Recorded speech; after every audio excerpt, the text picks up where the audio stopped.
Sosok Soyeon sekali lagi melintas dan lolos dari hantu setan tanah tua yang tanpa henti mengejarnya. Dia baru saja akan terus melarikan diri. Tiba-tiba melihat sosok dokter peri kecil di belakangnya. Aura yang melonjak menyebabkan hantu setan tanah tua yang mengejar dari belakang berhenti karena terkejut. Tatapannya agak serius saat dia melihat dokter peri kecil. Meskipun dia tidak tahu apa yang terjadi, dia jelas mengerti bahwa dokter peri kecil saat ini jauh lebih kuat dari sebelumnya. Tinju Soyeon tiba-tiba mengencang saat melihat dokter peri kecil yang tiba-tiba menjadi kuat. Dia mengerti bahwa saat ini dia kemungkinan telah membuka segel pada tubuh racun yang menyedihkan. Ini mungkin membuat kekuatannya melambung, tetapi itu juga mempercepat waktu letusan tubuh racun yang menyedihkan. "Izinkan saya," ucap dokter peri kecil. "Jika begitu, bantu aku menghentikannya sebentar. Aku butuh sedikit waktu," ucap Soyeon. Dokter peri kecil sedikit terkejut ketika dia mendengar ini. Apa yang orang ini rencanakan dalam hati dokter peri kecil? Meskipun dokter peri kecil merasakan keraguan di hatinya, yang dia lakukan hanyalah menganggukkan kepalanya. Dia dengan lembut berkata, "Saya akan membantu Anda memiliki waktu yang cukup," ucap dokter peri kecil. Mata hantu setan tanah tua menjadi dingin saat melihat Soyeon mundur. Dia dengan keras meluncurkan serangan penusuk es hitam ke arah Soyeon dengan cara seperti kilat. Penusuk es berwarna hitam baru saja ditembakkan.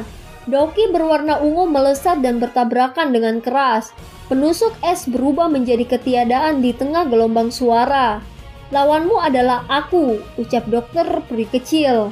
"Meskipun saya tidak tahu mengapa kekuatan Anda tiba-tiba melonjak dalam jumlah tertentu, saat ini Anda paling mampu bersaing dengan bintang 5 Douzong, sedangkan aku sudah lama memasuki level bintang 7 Douzong," ucap hantu setan tanah tua. "Begitukah?" ucap dokter peri kecil. Susanoo ular abu-abu terbentuk dari doki dokter peri kecil yang sangat besar, mendesis pada hantu setan tanah tua dengan kecerdasan luar biasa di bawah kendali dokter peri kecil. Hantu setan tanah tua mengendus dingin saat mengamati ular besar ungu yang datang mendekat. Dia mencetikkan jarinya dan dengan cepat berubah menjadi beberapa paku es yang tajam, membawa suara siulan saat menembak dengan keras ke arah ular Susanoo. Senyum dingin di wajah hantu tanah tua tumbuh lebih padat. Setelah itu dia mengepalkan tangannya dan dua awan hitam gelap diaglomerasi, membentuk dua tangan hantu besar yang meraih dua ular Susanoo ungu yang sangat besar, dan bentuk tangan besar dengan keras menjepit dua ular dokter peri kecil. Wajah dokter peri kecil tidak hanya tidak berubah setelah menyaksikan penghancuran dua ular besar ini, tetapi malah mengungkapkan senyum aneh di matanya. Tangannya yang halus dengan cepat membentuk segel saat suaranya yang lembut berkata, "Darah segarku bukanlah sesuatu yang baik. Lain kali Anda akan lebih hati-hati sebelum bersentuhan dengan darah saya," ucap dokter peri kecil. "Tidak terduga bahwa darahmu mengandung racun. Racun di dalamnya memang sangat kuat, namun ini tidak berguna untukku," ucap hantu setan tanah tua. Dokter peri kecil tidak terkejut melihat bahwa hantu setan tanah tua sebenarnya mampu secara bertahap mengeluarkan darah racun. Ini karena dia mengerti dengan jelas bahwa racun darah yang telah memasuki tubuh seseorang mungkin berakibat fatal bagi seorang ahli biasa, tapi tidak dianggap merepotkan bagi seseorang dengan kekuatan di atasnya. Namun keuntungan dalam hal ini adalah membuat pihak musuh teralihkan perhatiannya. Dokter peri kecil mengepalkan tangannya yang halus dan doki yang keabu-abuan dengan cepat keluar dari tubuhnya. Setelah itu dia menggerakkan tubuhnya dan muncul di depan hantu setan tanah tua. Hantu setan tanah tua tidak bisa tetap santai menghadapi serangan dokter peri kecil yang tiba-tiba. Dia perlu membagi kekuatannya untuk memaksa darah racun keluar dari tubuhnya. Oleh karena itu, dia tidak dapat mengandalkan kekuatan tekanannya untuk mengalahkan dokter peri kecil. Untuk sesaat, dia benar-benar direcoki oleh dokter peri kecil. Soyeon berdiri di udara di suatu tempat di langit tidak jauh di atas medan pertempuran antara dokter peri kecil dan hantu setan tanah tua.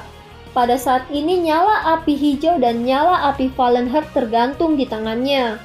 Angry Buddha Lotus Flame dari penggabungan dua jenis api surgawi sebenarnya tidak memiliki ancaman terhadap seorang ahli seperti hantu setan tanah tua. Oleh karena itu, Soyan menggunakan segel api putih yang ditanam oleh Yalau. Api berwarna putih merembes keluar mendarat di depannya. Pada saat ini dia sungguh-sungguh menggunakan penggabungan 3 jenis api Angry Buddha Lotus Flame. Wajah hantu setan tanah tua akhirnya menjadi khawatir ketika dia merasakan energi alam yang tiba-tiba menjadi liar di langit. Kekuatan ini sudah cukup untuk menimbulkan ancaman baginya. Kekuatanmu tidak dapat menghalangi diriku. Aku akan memberimu satu kesempatan terakhir. Aku tidak akan membunuhmu jika kamu berbalik dan pergi, ucap hantu setan tanah tua. Dokter peri kecil menghapus jejak darah di sudut mulutnya. Wajahnya sedingin es tanpa menjawab. Tubuhnya melintas dan dia sekali lagi bergegas ke depan. Kamu mencari kematian, ucap hantu setan tanah tua. 3 teratai api berwarna di tangan Soyan akhirnya membentuk di langit. Matanya mulai berkedip saat dia melihat bentuk teratai api ini. Angry Buddha Lotus Flame yang terbentuk dari penggabungan 3 jenis api surgawi adalah energi terkuat yang bisa dikendalikan Soyan. Dia selalu penuh percaya diri saat menghadapi lawan. Namun kali ini dia menjadi sedikit tidak yakin. Ini karena musuhnya hari ini terlalu merepotkan. Bintang 7 Douzong dianggap sebagai ahli di tingkat atas pagoda emas di seluruh benua Daoki. Hantu setan tanah tua saat ini bahkan lebih kuat dari pelindung Wu, bahkan setelah dia menelan jiwa Yunsan saat itu. Selama waktu ketika pikiran Soyan diambang kebimbangan, dokter peri kecil yang menghadapi hantu setan tanah tua sekali lagi terguncang saat dia memuntahkan seteguk darah segar. Pada saat ini pucat di wajahnya semakin intens. Setiap bintang dalam kelas Douzong memiliki celah yang sangat besar. Wajah Soyan sedikit berkedut ketika dia melihat dokter peri kecil memuntahkan darah. Dan hantu setan tanah tua yang tersenyum ganas. Kegilaan berangsur-angsur melonjak ke matanya. Dia menarik nafas dalam-dalam, membuka mulutnya perlahan dan nyala api berwarna coklat keabu-abuan keluar perlahan. Gugusan api ini adalah api pengubah kehidupan yang direbut Soyan dari Fang Yan sebelumnya. Meskipun itu bukan api surgawi yang asli, itu masih mengandung kekuatan yang kuat. Jika digabungkan dengan 3 teratai api berwarna, kekuatan Angry Buddha Lotus Flame akan mencapai tingkat sejarah yang menakutkan untuk pertama kalinya. Soyan akhirnya berhenti ragu-ragu saat kekejaman melintas di matanya. Kumpulan api coklat keabu-abuan dilempar ke dalam 3 teratai api berwarna. Perubahan mendadak menyebabkan Han Feng terkejut. Dia buru-buru menyelidiki dengan matanya sumber energi gila ini. Ekspresi semua orang yang hadir segera menjadi pucat. Bahkan seorang ahli Douzong akan merasakan kengerian dari tempat jauh dengan energi seperti itu. Tubuh Han Feng dan Suqian bergetar hebat saat ini. Setelah itu mereka tiba-tiba mengangkat kepala mereka, mengikuti arah dari mana kekuatan destruktif itu berasal. Namun wajah mereka segera menjadi panas dingin ketika menemukan pencipta energi ini adalah Soyan. Teratai api Soyan mengapa kekuatannya begitu sebesar ini, ucap Suqian. Pada saat ini bahkan dua belah pihak seketika berhenti bertarung, merasakan energi agung yang terpancar dari Soyan. Aku harus pergi dulu dari tempat ini, ucap hantu setan tanah tua. Karena kamu telah datang, kamu tidak perlu lagi pergi, ucap Soyan. Soyan melempar dengan tangannya teratai api berwarna-warni, sebelum berubah menjadi cahaya api yang sangat lurus menembak ke arah hantu setan tanah tua. Soyan dengan cepat mengeluarkan beberapa pil obat dari cincin penyimpanannya. Hanya setelah merasakan kekuatan obat yang menyebar dengan cepat di tubuhnya, dia menghela nafas lega.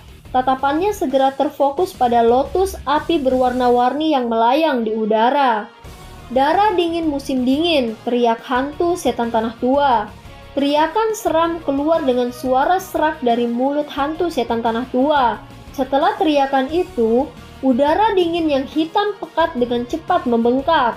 Dalam sekejap mata berubah menjadi awan hitam dingin yang tingginya lebih dari 100 kaki.